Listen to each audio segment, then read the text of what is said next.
I'm Sariskar. Hope your educational and health journey is going great with me. This video is about how to study smart for MDCAT and avoid time wasting in 2026. So MDCAT is a very tricky exam. जो भी ये exam दे रहे होते हैं उन students की सबसे पहले जो चीज़ अफेक्ट हो रही होती है वो होती है मेंटल हेल्थ. फिजिकल हेल्थ की तो बाद में बात करेंगे, लेकिन सबसे पहले तो उनकी मेंटल हेल्थ अफेक्ट हो रही होती है. वो जितना भी पढ़ ले उनको इनफ नहीं लग रहा होता. तो ये वाली वीडियोस तो मुझे बनाने में इतना स्ट्रेस हो रहा था. आई डोंट नो स्टूडेंट्स ये वीडियोस देख कैसे रहे होते हैं. As a student I know, मैं प्री मेडिकल की स्टूडेंट रह चुकी हूँ, मैंने MDCAT भी दिया हुआ है, तो मुझे ये सारे सिनेरियोस का पता है.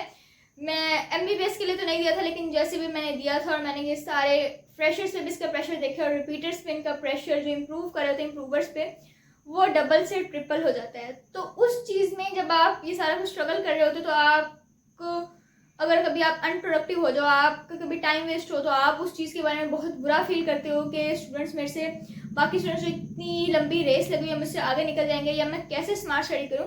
क्योंकि हार्ड वर्क से के साथ साथ स्मार्ट वर्क बहुत ज़्यादा ज़रूरी है और हमेशा सक्सेस वही गेन करता है जो कि स्मार्ट वर्क भी करता है. तो सबसे पहले तो जब MDCAT का सिलेबस इतना ज़्यादा होता है, MCQs की क्वांटिटी भी बहुत ज़्यादा होती है. लाइक पिछले साल से MDCAT में 180 MCQs आ रहे हैं, पहले 200 आए थे, तो स्टिल बहुत ज़्यादा MCQs हैं और आपके पास एक लिमिटेड टाइम होता है, आपने उसमें वो सारे अटैम्प्ट करने होते हैं.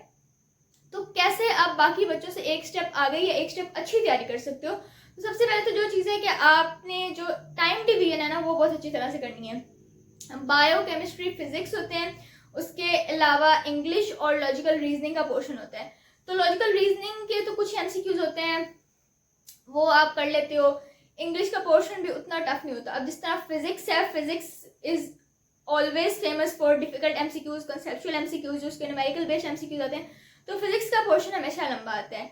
अब chemistry, organic, inorganic, confusing MCQs आ सकते हैं. बायो बहुत लेंथी, बायो FSC में भी उस तरह बहुत लेंथी हो जाती है, लेकिन उसके लॉन्ग क्वेश्चन होते हैं और बाकी इसका सिलेबस भी लेंथी हो जाता है, तो उस हिसाब से तैयारी मुश्किल होती है.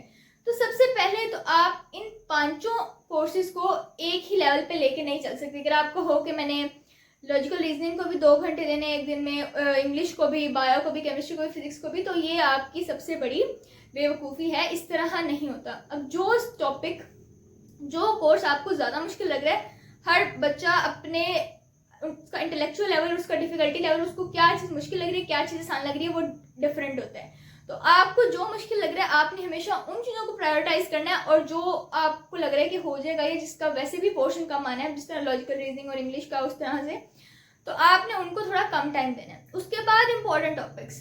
अब इन सारी चीज़ों में सारा सिलेबस एक तरह का नहीं होता. लाइक अगर आप इनके पास पेपर्स देखें या MDCAT की जो आप अकेडमी जो आपने ज्वाइन किया, आपने जो कोर्स वर्क बाय किया हुआ है, तो वो चीज़ें आप करोगे, बाय आपने कर लिया हुआ है या आपने किसी अकेडमी में जाना है, तो वो आपको बता भी रहे होंगे और आप कुछ ना कुछ खुद रिसर्च करोगे तो आपको पता होता है कि ये चीज़ इंपॉर्टेंट है, ये अनइम्पॉर्टेंट है. तो एक चीज़ जो कि बिल्कुल ही अनइम्पॉर्टेंट है और आपको वो हो रही है नहीं हो रही है, आप उस पर 5 घंटे लगा दो. जो चीज़ें इंपॉर्टेंट है वो आपको कि नहीं हो जाएगा, आसान है, आसान है, तो इस तरह बिल्कुल नहीं करना. भले जो चीज़ इंपॉर्टेंट है, भले बेसिक है, आपने उसको अच्छे से करना है, उस पर टाइम देना है, क्योंकि हमेशा इंपॉर्टेंट टॉपिक्स को करने से आप मार्क्स स्कोर करोगे, आपके मार्क्स लूज करने के चांसेस कम होंगे. उसके बाद जब आप ये सारी चीज़ें कर लेते हो, तो उसके बाद जो एक इंपॉर्टेंट रोल होता है आपकी स्मार्ट स्टडी में, वो होते हैं फुल लेंथ पेपर्स. अब इनको कभी भी इग्नोर नहीं करना कि बस पढ़ते जाना है, एंड पे कोई 1 या 2 फुल लेंथ पेपर कर लिया, बस आखिरी हफ्ते में फुल लेंथ पेपर की और आपने कहा कि बस मेरी तो तैयारी हो गई है या मैं तो कर लूँगा. आपने जैसे ही आपका सिलेबस कंप्लीट हो जाए, आपने पहले तो फुल लेंथ पेपर्स करना, रोज़ का एक पेपर करना स्टार्ट कर देना है till the MDCAT day.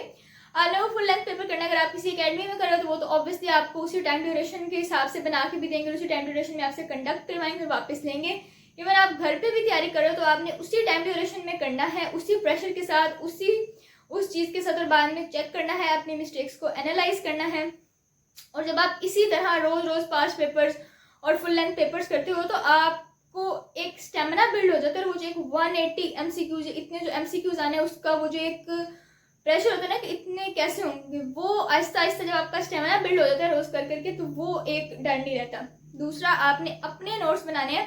Like आपके पास फुल लेंथ पेपर्स होंगे, आपके पास कोर्स बुक्स होंगी जिससे आप पढ़ रहे होंगे, उसके बाद आपने हेल्पिंग बुक्स बाय की होंगी, आपके अकेडमी में पढ़ा रहे होंगे, नोट्स मिले होंगे, लेकिन आपने अपने नोट्स लाजमी बनाने। जब आपको टीचर पढ़ा रहा होता है या पहली दफ़ा कोई चीज़ पढ़ रहे हो तो आपको कुछ मुश्किल लगा, आपको कुछ इंपॉर्टेंट लगा, आपने वो नोट डाउन कर लिया।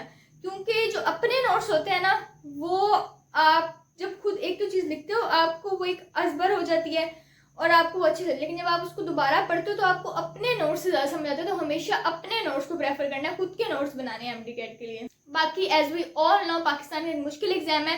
खैर वो पिछले 1-2 साल से कंपैरेटिवली ईजी आ रहा है, लेकिन स्टिल क्योंकि कंपटीशन बहुत ज़्यादा होता है तो जब थोड़ा इजी आता है, अगर नंबर अच्छे आते हैं, सबके आ जाते हैं, तो मेरिट और ऊपर चले जाते हैं। तो मेरिट आहिस्ता आहिस्ता ऊपर ही जा रहा है, नीचे नहीं आ रहा है। तो it is a tricky exam. तो आपको उसके वाई एंड हाउ का पता हो, आपने सिर्फ चीज़ पढ़नी है नहीं, आपको पता होना चाहिए ये क्यों हुआ है और कैसे हुआ है। लाइक आपको कंसेप्ट होना चाहिए, आपको वो इसी तरह ही ट्रिक करता है एग्जामिनर। और उसके अलावा आप एक ऑथेंटिक अच्छी अकेडमी से पढ़ें। लाइक आप एक अकेडमी अगर ज्वाइन किया तो अच्छी अकेडमी करें, और आपका जो सोर्स है जिससे आप पढ़े वो ऑथेंटिक होना चाहिए। जिस तरह बहुत सारे बच्चे मैं आपको सजेस्ट कर देती हूँ, किप्स की बुक्स अच्छी होती हैं, मतलब डिफरेंट अकेडमीज में पढ़ रहे होते हैं लेकिन बुक्स किप्स की यूज़ कर रहे होते हैं। लेकिन एक दफ़ा आपने अपना सोर्स, सिर्फ मेरे कहने पे नहीं, आपने मार्केट में देखना है, आपने सबसे पूछना है, अपने टीचर से जिनको इस चीज़ का एक्सपीरियंस हो आप उनसे एडवाइस ले सकते हो। लेकिन जब आपने एक अपनी रिसर्च करके एक सोर्स खरीद लिया, फिर आपने उसके साथ स्टिक कर जाना है। फिर आपने random Facebook pages, random WhatsApp pages और उनमें ऐड हो कि अपने आप को कंफ्यूज नहीं करना, यहाँ से एक एमसीक्यू कर लिया, वहाँ से एक एमसीक्यू कर लिया, नहीं। आपने अपने सोर्स को ले लेना है और उसके साथ स्टिक कर जाना है, और इधर उधर का फिर मटेरियल नहीं देखना। बस एक दफ़ा अपनी चीज़ खरीद ली और उस पर कॉन्फिडेंट रहना और उसी से तैयारी करनी है। उसके बाद जो एमडी कैट की तैयारी में सबसे इंपॉर्टेंट चीज़ है वो है कंसिस्टेंसी। एक तो एमडी कैट डिले बहुत ज़्यादा होता है कि लाइक होना है, फिर 15 दिन डिले हो गया, फिर महीना डिले हो गया, तो ये तो एक चीज़ बहुत ज़्यादा नॉर्मल है। तो आपकी कंसिस्टेंसी लूज हो जाती है।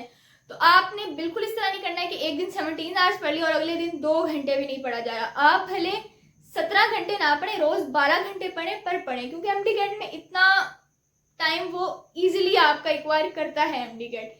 लेकिन बजाय इसके कि आप एक दिन 17 घंटे पढ़ के अगले दिन आप 1-2 घंटे भी ना पढ़ें, तो आप एक रूटीन बनाएं, अपने टारगेट सेट करें, अपने लिए ब्रेक्स रखें कि 1 घंटा पढ़ के 10 मिनट ब्रेक, 15 मिनट ब्रेक, फिर 1 घंटा पढ़ना, और इस तरह करके आपने 12 घंटे एटलीस्ट कंप्लीट कर लेने और कंसिस्टेंट रहना है। बाकी अपनी हेल्थ का ख्याल रखना है, अपनी मेंटल हेल्थ को नहीं लूज होने देना।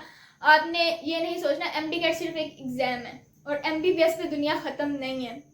अगर नहीं हुआ तो कोई बात नहीं, हज़ारों फीस हैं, हज़ारों ऑप्शंस हैं, उस चीज़ को एक्सेप्ट करना है। बाकी 1.5 से 2 लाख बच्चा अप्लाई करता है, 2700 एमबीबीएस की सीट्स होती हैं, 300 उसमें से बीडीएस की होती हैं, टोटल 3000 गवर्नमेंट सीट्स होती हैं। तो आप इस तरह नहीं है कि आप केपेबल नहीं हो, इट्स जस्ट कि कंपटीशन बहुत ज़्यादा है और हमारी गवर्नमेंट आपको फैसिलिटेट नहीं कर रही है। ये उनका सारा फॉल्ट है कि इतना ज़्यादा कंपटीशन और इतनी कम सीट्स हैं, तो ये आप लोगों का इसमें कसूर नहीं है।